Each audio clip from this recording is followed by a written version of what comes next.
We've got Clinton Anderson, who's president of Sabre Hospitality Solutions.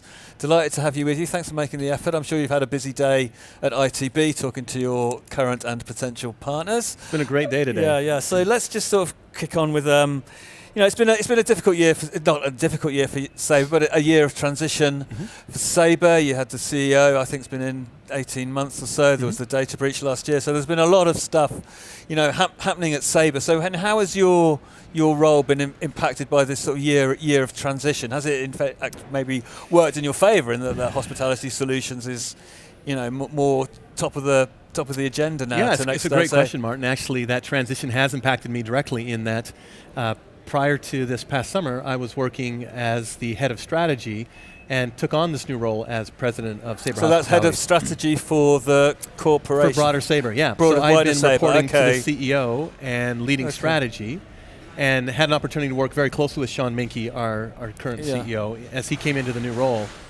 And it's been great working with him. His focus on how we make sure we have the right level of product stability, the right level of security, while at the same time thinking about the next generation of distribution and retailing, embracing NDC in a full-hearted way where we think we can be the thought leader there to help transform how air bookings take place.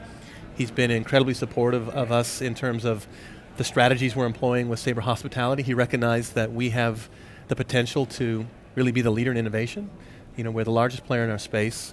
Although we are the smallest of the 3 business units at Sabre, we're able to invest in innovation in a way that's allowing us to do some pretty exciting things. Okay, well, Sam is very much sort of like an airlines guy. So I mean, in terms of his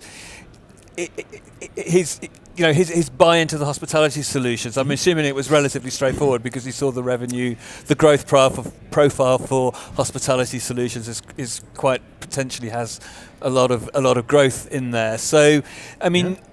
What sort of levels of investment are you seeing sort of coming down? So have you got the funding you need to do everything that you want, or is it still quite a battle? I think in any company there's always the difficult choice of trade-offs, right? Yeah. If resources in terms of human capital or financial capital are unconstrained, our jobs would be easy. So one of the challenges I think anytime you're running a business is deciding where you focus your priorities. But one thing Sean has done is pushing us to be very specific around where we see the opportunity for investment, what the business case is, and what the benefit is for the customer. And so because there is so much opportunity in hospitality, I think pound per pound, we've been given more than our fair share of capital because we are a growth driver within Sabre. We're growing 15% a year and outpacing market growth pretty significantly. So those opportunities to take innovation to the marketplace have been recognized by Sean and the board, and we certainly feel like we're getting the funding we need to drive not only current progress, but the next generation of innovation as well. Okay, well in the hospitality space, there's a whole wide, vast array of players in the hospitality technology space, none less than Expedia Inc. and Booking.com, and what we've sort of noticed on tnoooz is the way in which those sort of consumer-facing brands are increasingly offering a B2B product set for their hotel partners who they're distributing, and some of those B2B products from the B2C OTAs are crossing into hospitality tech. So as the Sabre Hospitality Solutions guy, I mean, do you see what Booking and Expedia are doing in a B2B context as a threat or an opportunity, something for you to pivot a differentiator against? That's very interesting what's happening with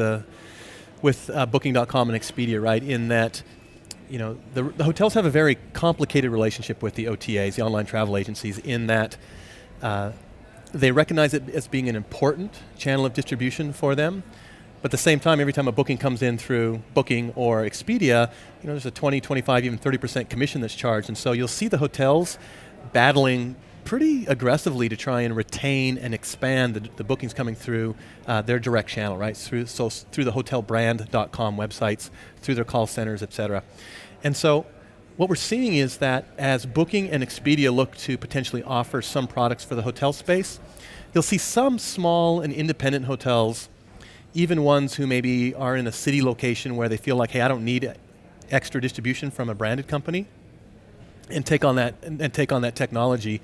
But we haven't seen that take off in the medium or larger chains, where I think they view the relationship with the OTAs is one where they view it as an important channel of distribution, but not necessarily trust them as a proven technology provider.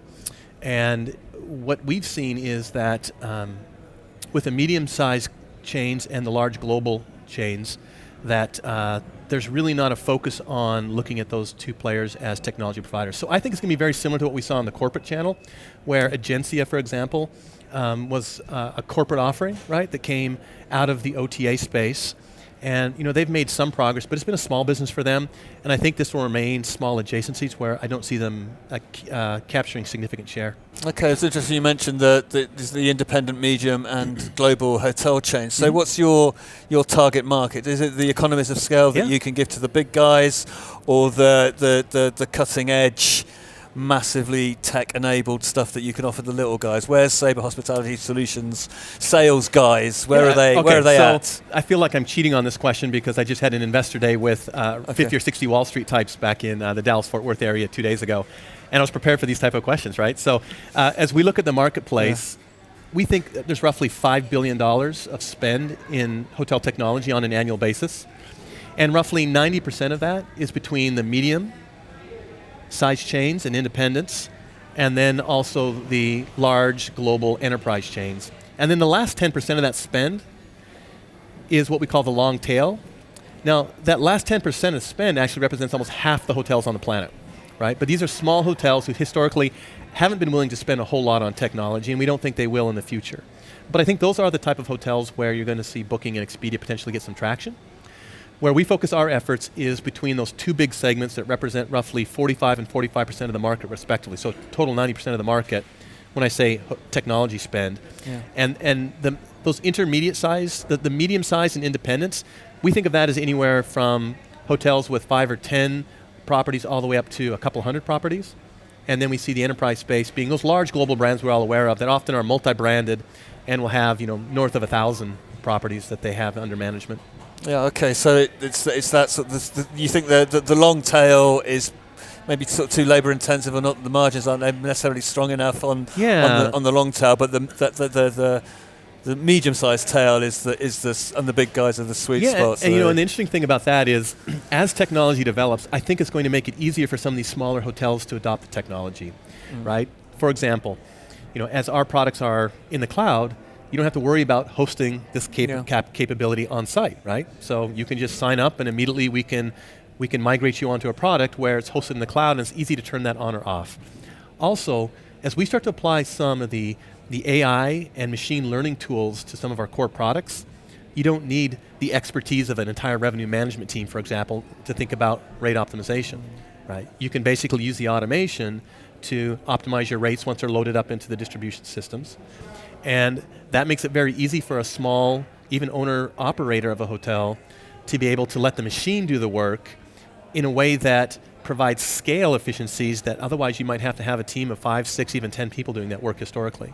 Okay. So in a sense, it's a democratization of the technology, right? You can take it down into the lower market because it's becoming easier to use as more automation takes place. Yeah, no, and we've had a few sort of hotel, we've got revenue strategy guys, hospitality tech guys, and one of the questions that I keep asking is the impact of Airbnb, not from a sort of consumer-facing perspective where, people used to stay in hotels and now they have a choice between Airbnb and hotels, and what Airbnb has done is, other vacation rentals are now part of the accommodation landscape. But in a sort of B2B perspective, Airbnb, there's this inventory on the market, it is availability on the market, it is a pricing in the market. So from your hospitality solutions perspective, what are you having to do differently as a result of Airbnb's presence in the market?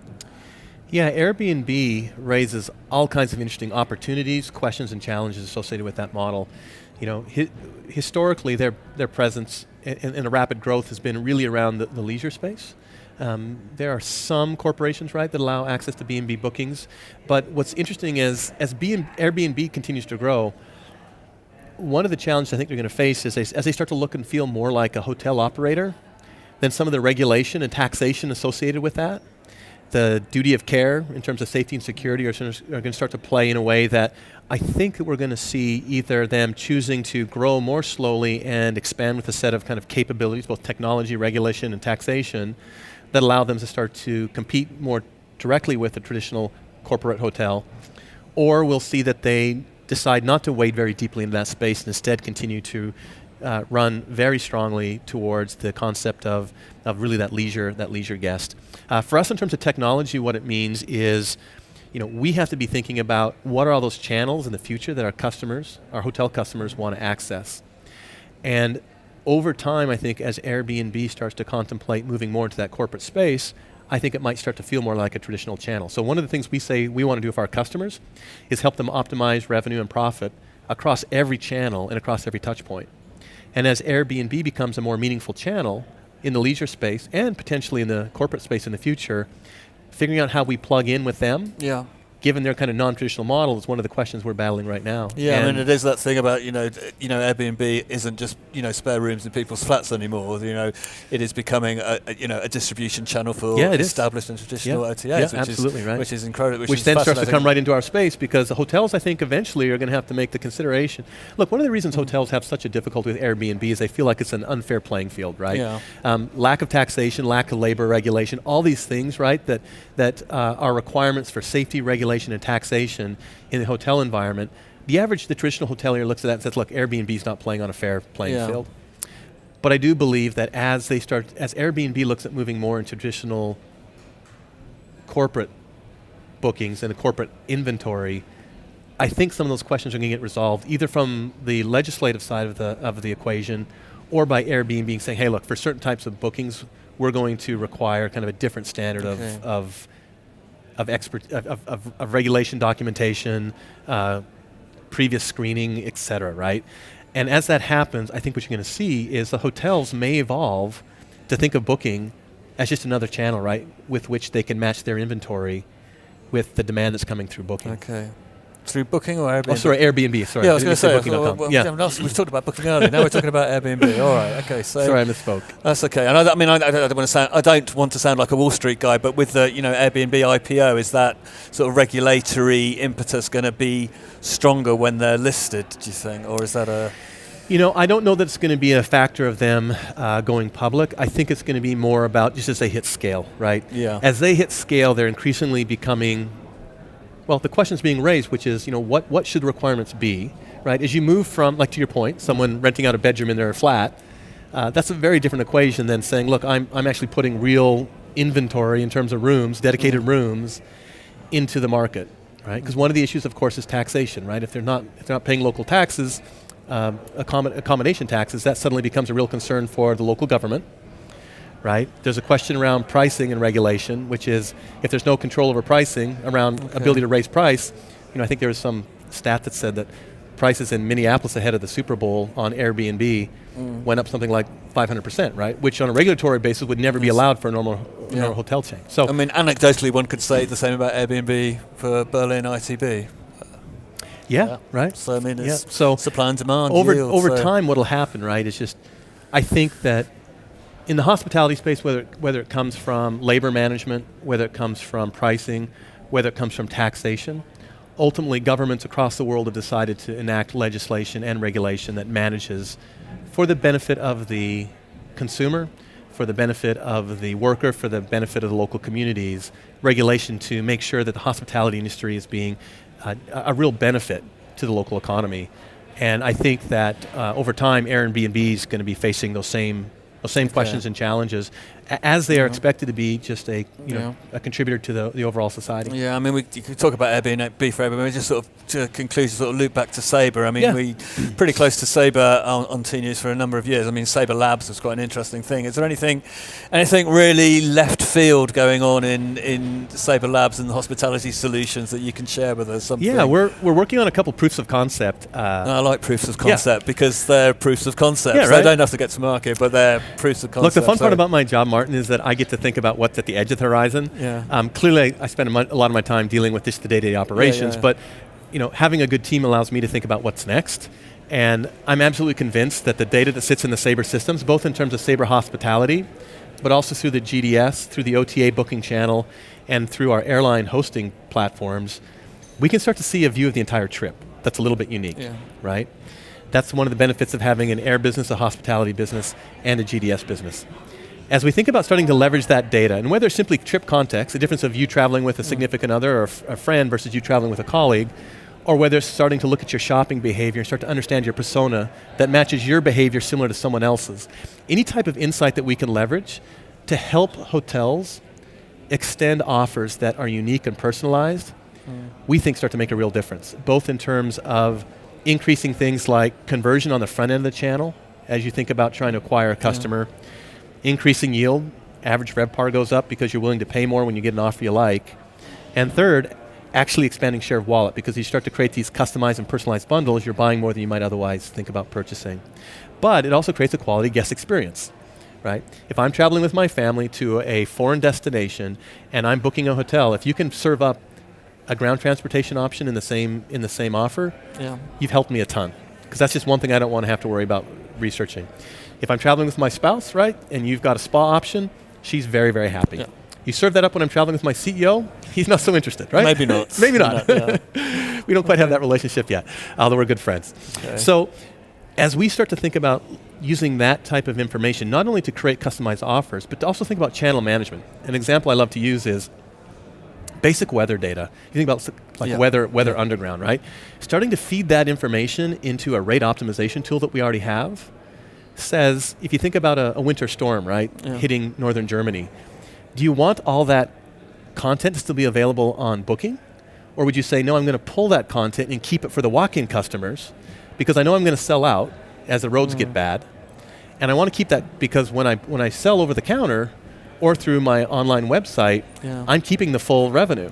Versus if I'm selling through Booking or Expedia or one of the other OTAs, I'm giving up a significant commission. So this idea around data to optimize rates, to create customized bundles, and to provide a better guest experience are a couple of proof of concepts we're working on that I'm going to be exciting to share with you later on. Please do. I mean, big data was the buzzword before AI took over a couple of years ago, and now sort of big data has now become sort of useful data, it seems so, in terms of what it can offer the customers. Look, this is the age of digitization, right? If you think about your digital world, right? I'm just looking at your smartphone sitting on the chair. The digital age has simply allowed us to harness data to make our lives easier and better, right? Part of it's the fact that you've got small devices. Part of it's the fact that you've got mobile telephony. But the real big impact in our lives is making data cheap, easily accessible, and actionable.